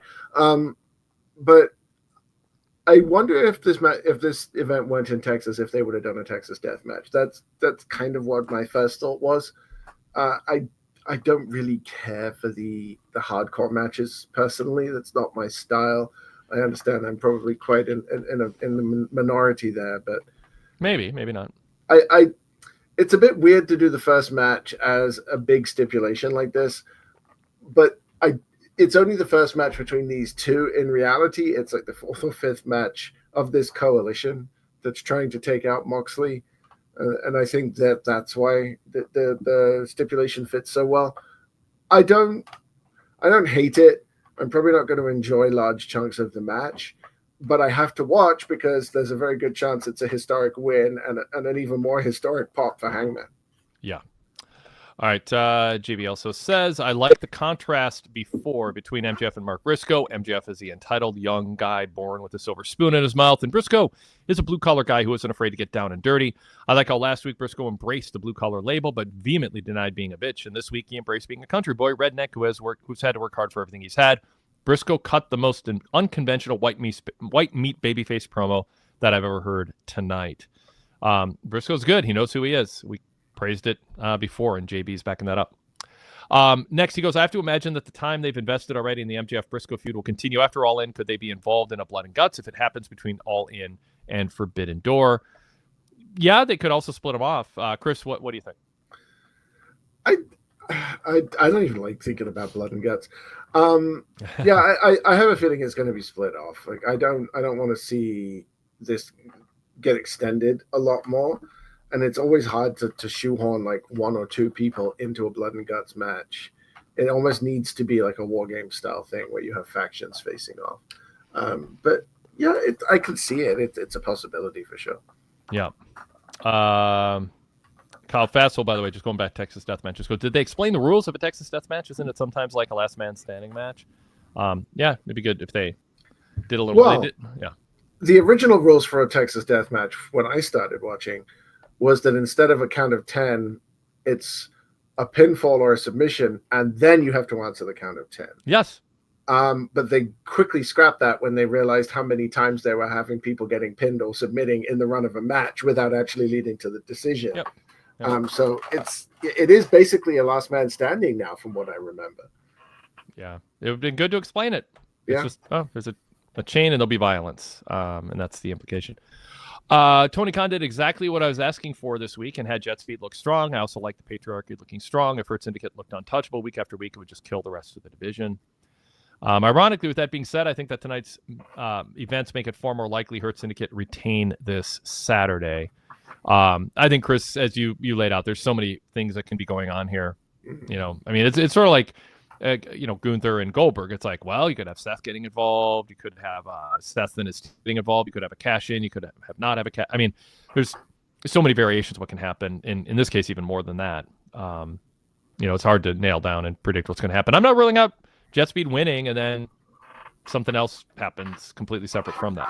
All right. I hope that the women's gauntlet is used as a platform to advance Tekla in front of a big audience. I feel as though she has a lot of potential, but I'd like to see her advance to at least the TBS title contention level sooner rather than later. She hasn't been heavily featured since her debut, and her unique character runs a risk of merging with the speed of traffic, which would be a big mistake in my opinion. Chris, I believe you have something to say about this. I love Tekla. I hadn't seen much of her before. But I think it's clear that they have plans for her, and they don't involve letting her merge into traffic. She's got a unique entrance. She's got an amazing, energetic look about her. Like, she comes onto the stage through the entrance tunnel and immediately owns every inch of the screen that she's on. Yep. She has that ability to draw your eye no matter where you're looking. Mm-hmm. She's good in the ring. She looks different. She's just everything that women's division needs, that it's been lacking because they don't have that firecracker, slightly smaller, straight ahead smash mouth style wrestler. You know, you've got Megan Bayne and Statlander and Willow, but they are taller, bigger people. Tekla's not that big. She just looks like she will get caught in your throat and choke you. You know, she moves in an unorthodox way that grabs your attention. Yeah, she's got that sort of stockiness that like Ivy Nile and Masha Slamovich have, where she's not tall, but she looks like she's built out of solid granite, and she will just destroy you. Yeah. Zach Barber in the chat says Tekla hits people like they owe her money. Yeah. All right. Up next, I hope that. Say hypothetically the Bucks beat Swerve and Ospreay and Hangman beats Mox on Saturday. That likely means Hangman has a very long title run, correct? With Swerve and Ospreay out of the picture, that's two of the biggest faces in the company. It wouldn't really make sense to have a heel champion reign for a long portion of the year. Time frame that Ospreay and Swerve can't compete for the AEW title due to lack of the most credible opponents. So yeah, I mean, what I don't know. Did we get into predictions of EVP title versus losing title status? I think we did. Where are you on this, Chris? I do think the Bucks lose. I think that shtick has got very old, as Zach said earlier, and I don't think we need to have on-screen EVPs anymore. And like, the Bucks are always looking for an excuse to not work, so this would be a perfect one. But having said that, if Hangman's the champion, you don't need face contenders.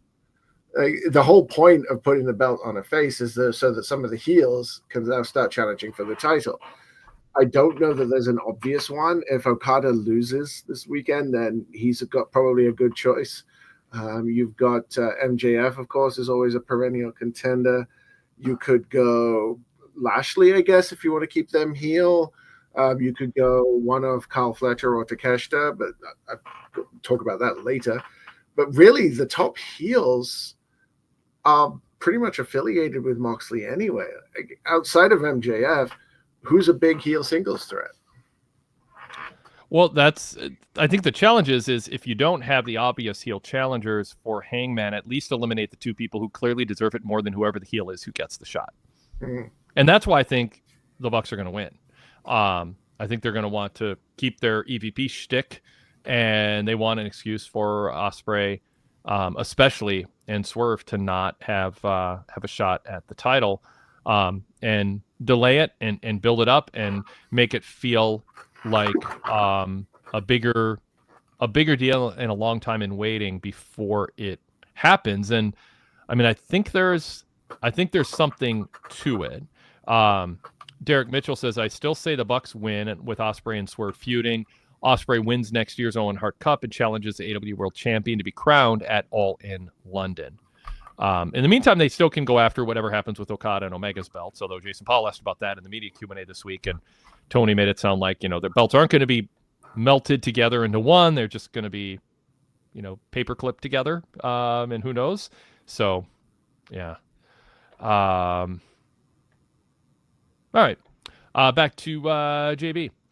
Wheeler Yuta is the perfect opponent for a wrestler like Samoa Joe, one of the best bump machines in the company, and he still maintains a certain level of credibility. Love to get a haircut chant, by the way, Chris. Yeah, I don't. What do you think of Wheeler Yuta, and was the match felt like they could have done without it? I know it was an excuse to have Gabe Kidd show up, and so yeah, talk about that match and Gabe Kidd showing up afterwards, and how you feel about him, and the contrast between Kidd here and in Japan also, and if that's a problem. Okay, that's a lot. First of all, Wheeler Yuta. You can do it. Wheeler Yuta is a perfect example of how fickle the AEW audience is, because they'll make fun of you if you're bald, and they'll make fun of you if you need a haircut. There is a specific range of hair length that is okay, and you're not allowed to be outside it. Then they like they would like me. I'm okay. Yeah, I think you should be fine. Me, not good. So much. Get a haircut.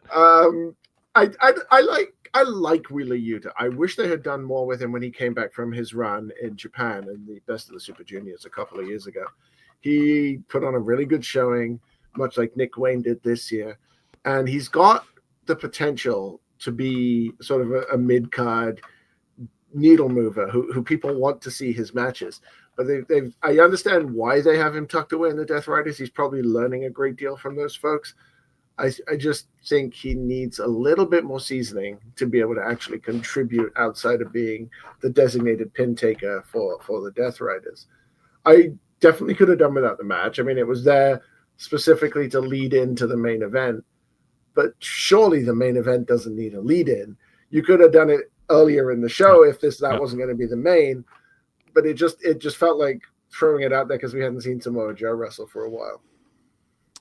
Back to JB goes, Wade's wrestler of the night tonight must have been Swerve for preventing the use of plastic bags and multiple acts of attempted strangulation. Yeah, Swerve could have. The other thing he could have done is just make sure that he could have shouted, "Leave security guys alone. They're just doing their jobs," and then he definitely would have been wrestler of the show. The Mox Hangman ending in a face-to-face standoff was a nice touch. I can't decide if Mox retreating was a standard wrestling trope and Mox is going to win Saturday, or if it's just a common reverse psychology and Hangman is winning. I lean Hangman. I think regardless of anything that happened tonight or the last 3 weeks, you should lean Hangman. But did tonight, Chris, send you a signal based on being a longtime wrestling fan aware of formula booking? I was looking for a signal. I don't think I saw one. I think it would be a mistake not to go with Hangman, so that is where I'm hanging my hat. But in terms of certainty of that, I would not bet money on it. All right. And finally, after tonight, I'm convinced the Bucks are beating Swerve and Ospreay. I just pray there's a plan B to eliminate the EVP powers. As always, love the show. And everyone go VIP. Okay, Chris, I'll throw to you if there's anything else you in particular want to bring up, either to revisit a topic we've covered. And then if not, we'll end with Omega Okada discussion. But anything besides that? Couple of quick hitters. I really like the new look for the Gates of Agony, but I do need to see them wrestle. Like, they look tough. They've got rid of all of the extraneous sort of gear. But if we want to believe that they're tough guys and heavies, I need to see them beat somebody up. Queen Aminata, I think sometimes she looks great. Sometimes she looks completely lost out there. And her forearm shots early in the match just looked terrible. But the big thing I want to touch on before we get to Okada and Omega is the Don Callis family. I don't understand the logic of how they're putting that stable together. Takeshita and Fletcher should each be leading their own faction or all going on their own. And then when you add in Okada, you've got three guys who are these tall, rangy, hard hitters. They're so similar that putting them all in the same faction, and then Josh Alexander next to them, lest we forget, just takes away the specialness from all of them. And I think it's a weird selection of people to put together. I think Takeshita going to Japan for the G1, which starts in 10 days, heaven help me, is a good indication that he might just beat Bandito for the Ring of Honor title. They did have Nick Wayne win a Ring of Honor title before he went over for Best of the Super Juniors. So with Takeshita going over for the G1, if he has a Ring of Honor belt across his shoulder, that'll help add some credibility, but it also sets up a match for Forbidden Door. Traditionally in Japanese tournaments, if you beat a champion in the tournament, it gets you a title shot after the tournament. Nick Wayne already has a win over El Desperado, who up until Sunday, I haven't seen that match yet, nobody spoil it, but El Desperado was the defending champion of the junior heavyweights. If he still is, then that's a very likely match for Forbidden Door. With Takeshita, if he loses to, for example, Sanada or I don't know, Tanahashi in the G1, I don't even know if they're in the same block, it's very possible that they will end up facing him at Forbidden Door for the title. So that's a possibility there too. Early in the show, we had a little bit of ROH pay-per-view plugging. It still is just weird. I mean, there's this whole brand and they can't really go all in because, Warner Media just doesn't really, I mean, it's just like, why are you spending, like Tony got backlash for talking about ROH. Now ROH exists, but we don't really get context. But it is weird when Bandito comes out and he's billed as ROH champ and Excalibur says, oh yeah, defends the title on Friday and he's getting the Casino Battle Royal. It's like, why is he in the Casino Battle Royal? What's the relationship between being an ROH world champion and why would you want to put yourself in a battle royal if you're the champion? It's just weird. Yeah. And I don't know. I mean, it's not a priority for Tony. But it anytime they have an ROH pay-per-view to plug and then you sort of on the final match before your major pay-per-view of the year, you also are promoting ROH and a special show for them that just kind of muddies things. It doesn't feel enough like an NXT TakeOver special on WrestleMania weekend. It just feels like, wait, what's happening? Who is that? And why is that? He's the ROH champion, but he's in the Casino Battle Royal too. Like, I don't know. It just doesn't. I need a little more logic and context to be satisfied and not point that out here. It's not a huge issue. It's late in the show, but I wanted to at least bring that up. How do you feel, Chris?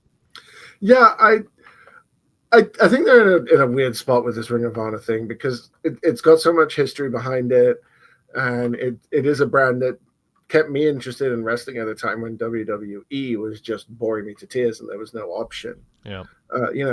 And I have this discussion with my son all the time, like the early 2000s Ring of Honor roster, when you look at some of those people and where they are now, ridiculous. You had Kevin Owens, you had Sami Zayn, you had Seth Rollins, Claudio Castagnoli, Kenny Omega, Austin Aries, AJ Styles was there briefly, Samoa Joe, CM Punk, Bryan Danielson.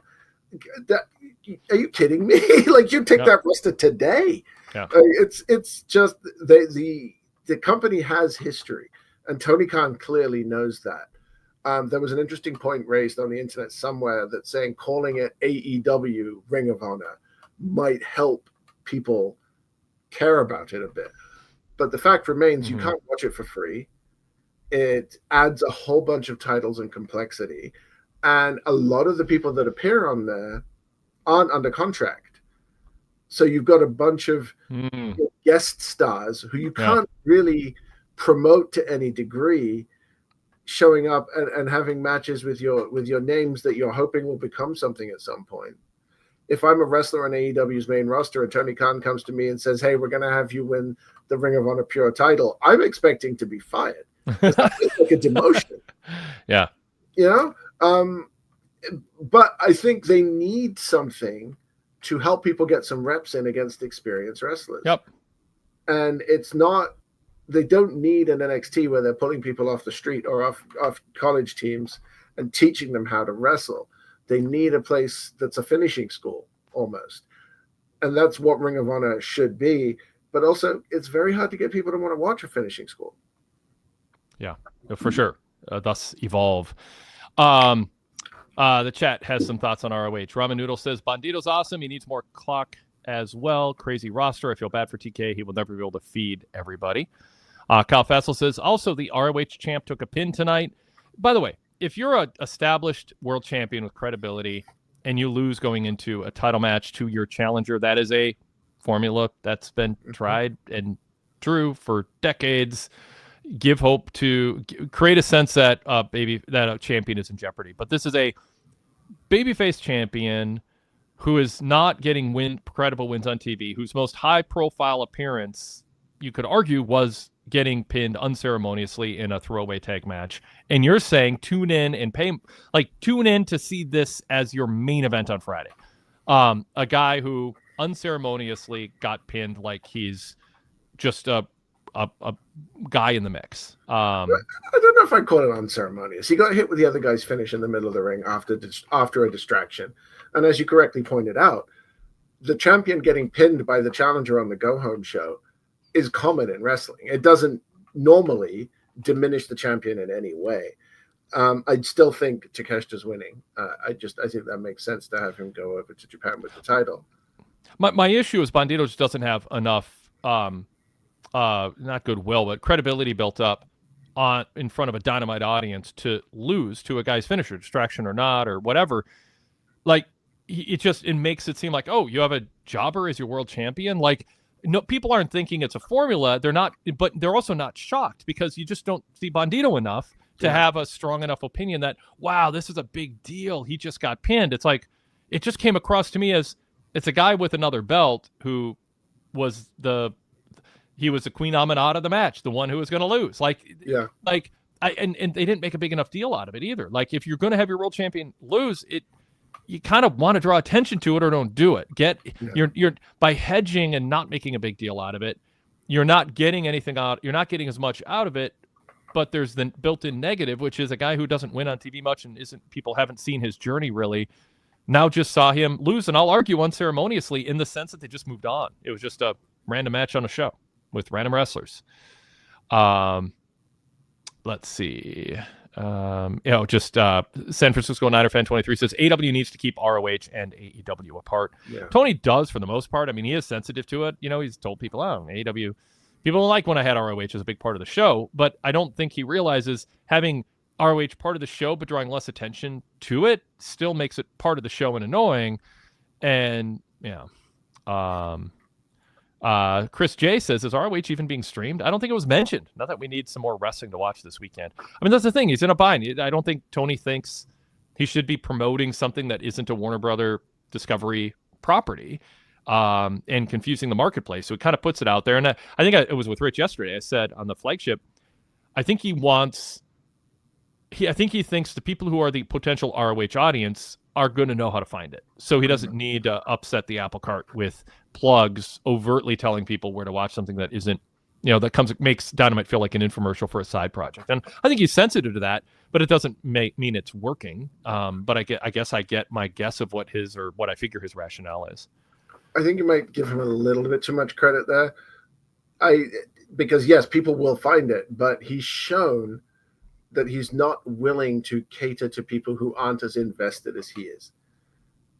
He is not known for leading you to water and letting you have the choice of taking the drink. Mm-hmm. He's not going to say, this is where you find this stuff, or come watch Ring of Honor, any more than he absolutely has to. He likes people. He thinks that everybody should be as invested as he was and should know where to find all this stuff. I don't know, genetically or instinctively or something. He could probably just say ROHwrestling.com for more information. I mean, like, he's never plugged his own website. I want to ask Tony, like, someday, why have you never once mentioned AllEliteWrestling.com?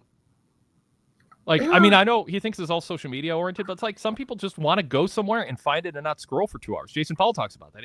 I want to know what the lineup is without having to scroll through Twitter for 10 minutes to find things. I don't know. I mean, it's again, small thing, but it just seems like that'd be real easy. A catch-all. ROHwrestling.com if you want to know more what's going on ROH and how to watch it every week. Boom, you're done. Yeah. I don't think executives at TBS are going to be like, whoa, that violated our contract. Yeah. Derek Mitchell says ROH was purchased for the nostalgia and romanticizing their old history. The best thing from Tony Khan's ROH was a Briscoes FTR trilogy and Athena. Everything else sucks. Yeah, it's a divisive topic. All right. Sadler Version 3 says, I'd rather Takeshita not win that title. Ramen Noodle says, I'm not paying for ROH and I'm a day one sicko. He's going to have to figure something out, but I love that it exists in its current form, and I generally like what I see when I get to watch. So there you have it.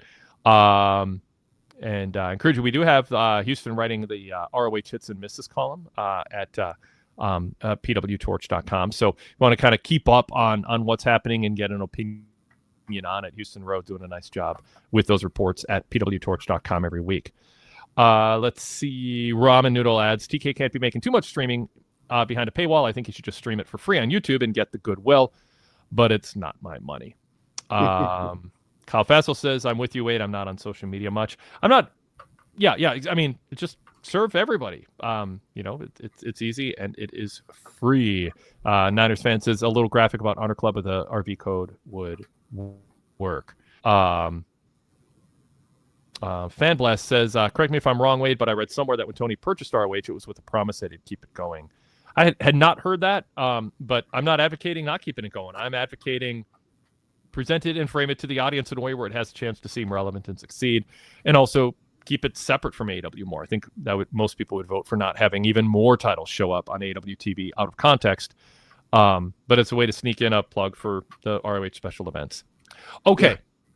Okada, Omega, nice video package tonight. There's a lot of history pre-AEW. There's a good bit of history with Okada and Omega, and also Don Callis and Omega in AEW proper. Kenny Omega didn't come across as a quirky weirdo. He came across as a serious person with a rich, prestigious, historically significant past. I thought it was good, but they weren't there. Don Callis did not cut a promo to end all promos. Don was quipping about which announcer drew money and who didn't, because he just loves popping people on headsets in the back or what. Come on, what does that have to do with it's like he's trying to get a little clever one-liner in. I would rather see Don Callis standing there going, Okada is deep in training. He is not here this week. I didn't allow him to be here this week. He is and he is going to end Kenny Omega's reign. We are going to be dual unified champion. Whatever, old school, 90 seconds, Renee holding the mic. Just remind people of some new content besides the video package. If you're going to have Callis with Okada, tonight was the time for Callis to earn his money and sell people on that match as a heel manager of a legend who is not coming across as a legend in AEW, and get that across. Like Kenny Omega speak on a video package, that's probably arguably better. But I needed a Callis money promo tonight. I didn't get it, Chris. I didn't, but that's because I've seen the other 3 matches in this, or 4 matches rather. I don't think we need a reason to watch this match. It's a double title match. It's a unification match. That in itself should be enough to make us care. The fact that everybody who's watched New Japan knows how big of a deal these two fighting is, and then you add in the number of people that they've informed about that just with their video packages. I think having Okada there runs the risk of him calling someone else a bitch and just breaking the seriousness of what they're trying to go for here. It feels like they're trying to reboot Okada's character into something outside of this comic relief. And in order to do that, I do think he needs to be off air for a little while. And maybe this is the only week.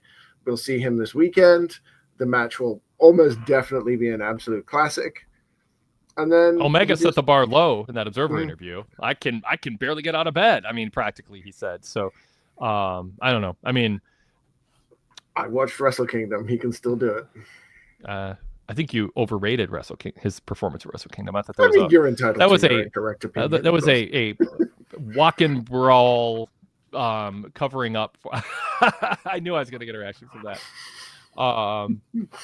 I thought it was a Jeff Jarrett Sting special, Chris. I know. I'm setting you off right now. Dude flew from the ring over the barricade where it was a leap and brawl. I mean, it's not. That's true. It's not 2017 Kenny Omega. Yeah, granted, but there was a lot of room for Kenny Omega to regress and still be excellent. And totally agree. No, I really am just trying to set you off a little bit. But Kenny did. I mean, he is like, I can't go like I used to. People shouldn't expect that from me. That diverticulitis took everything out of me. I mean, there's a lot that Kenny has put his body through, an excessive amount. And it is one of the sad cases where there's a bit of burnout at, earlier than it should be, because of wanting to break a star scale for a very relative small group. And now he can't deliver in front of millions like he could have if he was a little more, I mean, you disagree? I mean, diverticulitis obviously is a big issue, but sometimes eating a fiber diet instead of I don't know. I mean, there's all kinds of things that cause issues besides bumps in the ring, as Vince McMahon found out with his steak wraps and no vegetable fiber for decades. So it's a lot of things. But even without diverticulitis, Kenny was beat up and slowed down, definitely, and prematurely, I would argue. I don't think. I mean, Kenny's never been like a body guy or anything. It's not like he's pumping creatine into him or himself or anything. This is a guy who, yes, he's prematurely filled up his bump card, but the real killer was the diverticulitis. That's, I think, if he had slowly transitioned his style and been less smash mouth and less all out, like we've seen Tanahashi do, but in an abbreviated fashion this year, and turn into a mat-based wrestler, I don't think anyone really would have noticed the slowdown as much as we've been forced to notice it. And that's because of the diverticulitis. I do think Okada is the perfect opponent to bring Kenny back to where he needs to be, because it's not like you need to create movement for him. You don't need to go flying around the ring. Okada's at his best with a methodical pace where the wrestlers can pick each other apart with some protracted strike exchanges built in, all of which Omega should be able to do without taxing his body too much. Yeah. And I think once he adapts to his new reality and figures out what his body is still capable of, we can easily see a reasonable modern day facsimile of a guy who, I mean, he's in his 40s now. It's not like he's young or anything. I don't think with a foot of my intestine missing, I'd be able to do a tenth of what he can still do. So I think, I'm willing to give him some leeway on it. The video packages have done what we've been crying out for them to do. Yes. Is remind people of what these two people are capable of. No, I'm there's a little bit of me, like, Omega Lower talked about the struggle that he's having, and I think in a more serious aspect of this is be careful. Yeah, be careful out there. It just sounds like there was a level of it's sinking in that he can't be who he once was. But I think you're right. The argument that some people would make is there's always been more to Kenny than the acceleration that was such a signature part of his style for so long. And we've seen AJ Styles adjust in a similar way. I think there's similarities between those two, parallel paths in terms of what they were known for and what then you can become known for. I think Kenny is at a better stage in terms of the matches he can deliver than AJ, but I think AJ's at a more advanced stage of showing that he can still tell a story and wrestle within those parameters. Kind of Rey Mysterio-like, too, where Rey's got a few signature moves, not resting on his laurels, but being very curated and building to spots and making them mean more. You could argue meeting halfway, 8 years ago might have been better, but then maybe we wouldn't be having this classic match that everyone's talking about. So I'm mixed feelings, but I'm expecting it to be a very good match, hopefully excellent, and maybe beyond that. Yeah. And I hope people are honest about what they see, and and don't say this sucked because it didn't live up to what they once did, or on the opposite side, I want to gift them bigger compliments than the match deserves because it's just something I really want. And I think we're going to get some of that on both sides of it, but we'll see. The crowd is going to help sell this. It's going to be a hardcore crowd that, to some degree traveled. There's going to be 20 up to 30,000 people in the building, and it's going to feel like a big deal when they stand opposite of each other.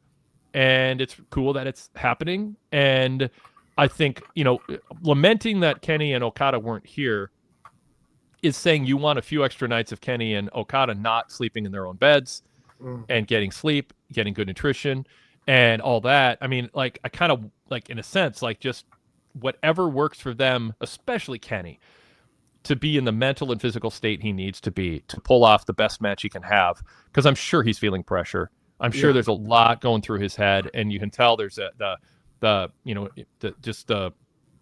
what he said about his condition and how he feels about it. And even in the ring a couple weeks back, he's like, I don't even recognize that Kenny Omega when he watched the video. And that can mean a variety of things, but I think he's like, man, I was really good back then. And now it's after I have a match, it takes me a month to recover. So it's a historically significant match. My argument is not that they didn't do a good job telling the story in the video, or that they didn't do a good job leading up to it, or that people who know what a big deal it is are excited, or that people who haven't been informed. I think there's I wasn't advocating for Kenny and Okada to necessarily be there, but I did make a point. I wish, if you're going to put Callis with Okada, have Callis step up and deliver a promo of a lifetime, selling this match. He's got a history with Kenny. He's got a history with Okada. If Callis is the manager that some people tout him to be, he should have been itching for weeks and hounding Tony Khan to have 3 or 4 minutes to stand with Renee Paquette with a microphone and cut a promo. There is so much to talk about here. And you can add that story. Why have Callis with Okada if you don't have him cut a promo in front of your largest audience on your flagship show days before the PLE or pay-per-view? Why did they link him up? Oh, to interfere in the match? But like, no, Callis is on payroll, not for quips on color commentary that are meta. He should have cut a top-level manager promo to sell this match, and it should have been a given. And if it wasn't, he should have begged for it, or Tony Khan should have asked it of him. And I am disappointed and let down by it. I think Kenny and Okada deserved it. The video, in addition to the video package. And again, if you go, well, why? It's Kenny and Okada. You don't need it. Well, then why have Callis with him in the first place? But if you are, get the most out of it. Get heel heat on Okada, or at least have Callis look like he's selling the match, because he's got a history with both, especially Kenny and AEW proper. I think the beatdown angle was probably a week or two too early. I don't think you do it right before the pay-per-view because Kenny needs time to recover. But I think if you make that a little later, it probably would have helped the situation here. I do agree with you on the Callis thing. I don't think they should have been together from the start. Okada's strength is never going to be promos, but also I don't think the way to get Okada over is with promos. We need to see why Okada is a big deal and have his aura speak for himself. Once they can do that, that ship has sailed. Well, it is now. Yeah. But to be fair, I think they've done a good job of rehabilitating his image to the point where he's not just the comic relief guy anymore. He's not sitting in the back and pretending to cry because he pressed the wrong button. Yeah, he's still, flipping the camera off and stuff, but that was never the jokey part that people were taking issue with. So, they've done a good partial rehab job on him. I don't think it's finished. But this match and the build to this match have shown that he still does have that serious side in him. And if they keep developing that, that's ideally where I'd like him to be. Derek Mitchell says that's what Heenan, Heyman, J.J. Dillon would have done for their stable. Ramen Noodle says, I wish we got that Callis promo as well. Zach Barber says maybe Callis cuts that promo tomorrow night. My argument is it should be on Dynamite. It should be on the show that's seen by the most people. If we get it tomorrow night, good, but not ideal. I think, I think it should be here. Cool. Chris, thank you so much. Enjoy your busy summer. Glad you could join me here for an hour and a half or nearly 2 hours now. Appreciate it very much. Always great talking to AEW with you and the tie-in with Okada and your New Japan knowledge and Gabe Kidd and your new fandom for Tekla. Lots of fun talking points. Thanks. Love being here. Thanks, Wade. Absolutely. So everybody, go VIP. Please support us and get a lot in return. PWTorch.com/govip. PWTorch.com/govip gives you full details. You can sign up with Patreon, Spotify, using your Apple account on your iPhone through the native Apple Podcast app, or with PayPal or credit card or debit card through our main website that unlocks over 35 years of archives. We talked about it earlier in the show. Customizable podcast feeds, single click.